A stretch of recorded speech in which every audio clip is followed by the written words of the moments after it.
मेरी मम्मी के कान 16 इयर्स की एज में ख़राब होने स्टार्ट हो गए थे।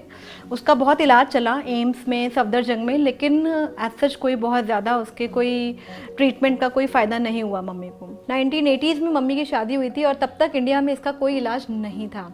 शादी होने के बाद 80s में ही इसका इलाज इंडिया में आया। तब किसी ने ध्यान देना इतना ज़रूरी नहीं समझा, क्योंकि तब मम्मी भी अपनी फैमिली लाइफ में बहुत बिजी हो गई थी। हम पैदा हो गए, हमारी परवरिश इन सब में मम्मी लग गई, तो इन सब चीज़ों पे मम्मी का भी ध्यान नहीं गया ना। हम तो छोटे थे, हमारा तो ध्यान कैसे ही जाता। एंड उसके बाद हमने मम्मी का एक बार जब दिखाना स्टार्ट किया तो हम जीटीबी हॉस्पिटल लेके गए थे मम्मी को। 95 के बाद कभी लेके गए थे। वहाँ पर हमें थोड़ा सा इसके बारे में कुछ पॉजिटिव हेल्प की बात मिली थी, लेकिन वो खर्चा क्योंकि इतना एक्सपेंसिव था कि हम उसके बारे में सोच ही नहीं पाए थे। एंड उसके बाद हमारी शादी हो गई तो हम मम्मी को उतना टाइम दे ही नहीं पाते थे।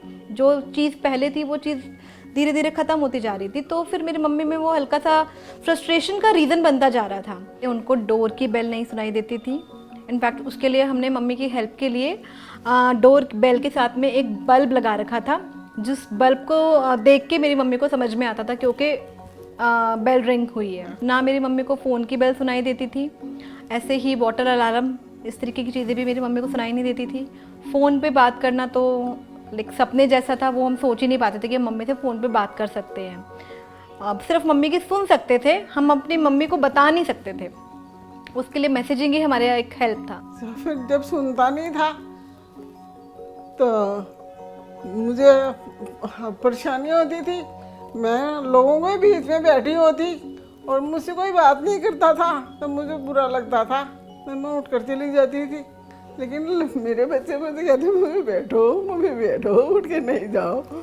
लेकिन फिर भी मतलब मुझे अपनी सहेलियों के साथ भी ऐसा ही होता था, सब आपस में बातें करने लग जाती थी। और मैं इसके लिए फिर मेरे भाई ने ही सोचा कि मुझे मम्मी के लिए कुछ करना है। अगर मैं मम्मी को कोई गिफ्ट दे सकता हूँ ना, तो वो उनकी हेयरिंग लौटाना ही वो सबसे बड़ा गिफ्ट हो सकता है। एंड उसने इसके लिए फिर थोड़ा सा सर्चिंग कर स्टार्ट की। एंड देन उसने 2-4 डॉक्टर्स को दिखाया, ओपिनियंस लिए, and then we went for cochlear implant. Cochlear implant होने के बाद मम्मी को बहुत हेल्प हो गया। मम्मी बच्चों की आवाज़ सुन पाती है। मतलब पहले परेशान होते थे, मम्मी नानी हमारी आवाज़ क्यों नहीं सुन पाती, तो मैं उन्हें कॉकलियर इम्प्लांट से पहले कहती थी बेटा नानी को टच करके बोलो, फिर नानी तुम्हारी बात समझ जाएगी। तो वो ऐसे करते थे। लेकिन आफ्टर कॉकलियर इम्प्लांट अब वो नानी नानी करते हुए भी जाते, तो मम्मी कहती है हाँ बेटा बोलो क्या हो गया। तो उसके बाद वो नानी से स्टोरीज सुनते थे, प्लस नानी को अपनी स्टोरीज सुनाते थे। मेरे बच्चों को स्टोरी सुनाने का बहुत शौक है, तो वो नानी इसको अपनी स्टोरीज सुनाते थे।